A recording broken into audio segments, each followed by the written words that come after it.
Thank you very much. Thank you, gentlemen of the press, for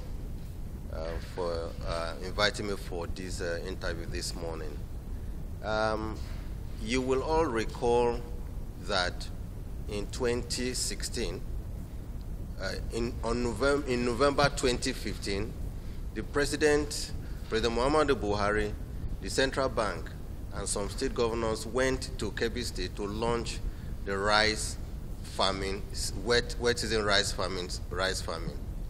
Since then, we have seen an astronomical growth in the number of farmers who have been going into rice farming, and our paddy production has gone up also quite exponentially.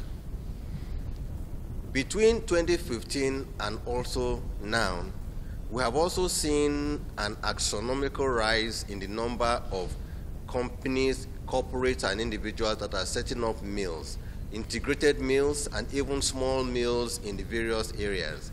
And the Central Bank of Nigeria and the Federal Ministry of Agriculture and Rural Development has been at the center of not just only encouraging the production of rice in Nigeria, but also funding these farmers by giving them loans to acquire, to buy seedlings, or to buy fertilizer, or to buy some of the herbicides that they need for their rice production.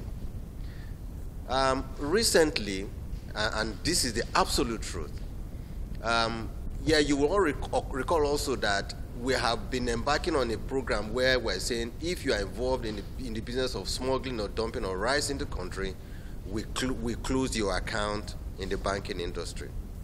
Although that is coming on quite effectively, about 2 weeks before the border closure, the chairman of the Rice Processors Association called me. Incidentally, he owns Umza Rice in Kano.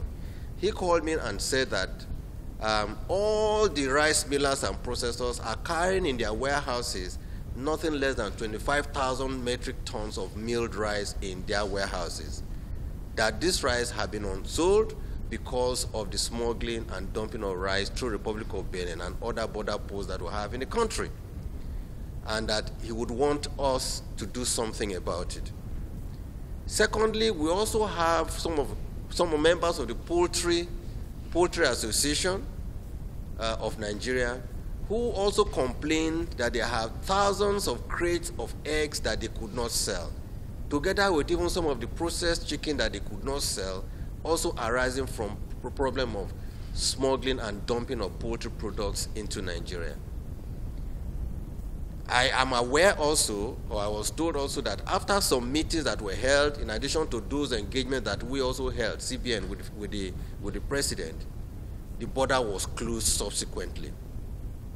Gentlemen of the press, a week after the borders were closed, the same Rice Millers Association, Rice Farmers Association, Rice Millers Association called to tell us that, listen, that all the rice that they had in their warehouses have all been sold. Indeed, a lot of people have been depositing money in their accounts, and they're even telling them, please hold on, don't even pay money yet until we finish processing your rice. The Poultry Association themselves have also come to say, listen, that they have sold all their eggs, they have sold all their processed chicken, and that demand is rising. So when you ask what is the benefit of the border closure on the economy of Nigeria, I just use two products, poultry and rice. The benefit is that it has helped to create jobs for our people. It has helped to bring our rice milling, integrated rice mills that we have in the country, also bring them back into business again, and they are making money.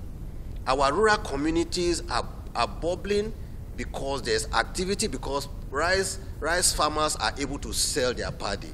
The poultry business is also doing well, and also maize farmers who produce maize from which feeds are produced are also doing business. These are the benefits. Gentlemen, we are not saying that the border should be closed in perpetuity, but that before the border can be reopened, there must be concrete engagements with countries that are involved in using their ports and their countries as landing ports for bringing in goods that are smuggled into Nigeria. That engagement must be held. so that we agree on the basis under which what are the kind of products they can land in their country, because if those products they land in their country is meant for their own local consumption, it's understandable. But the fact that those products are landed in their country and then transshipped or smuggled into Nigeria is something that I'm sure you all agree as Nigerians we should not allow to happen, because it undermines our economic policy, it undermines our own desire to ensure that industries are alive and jobs are created in Nigeria. That would be my response to this. Thank you.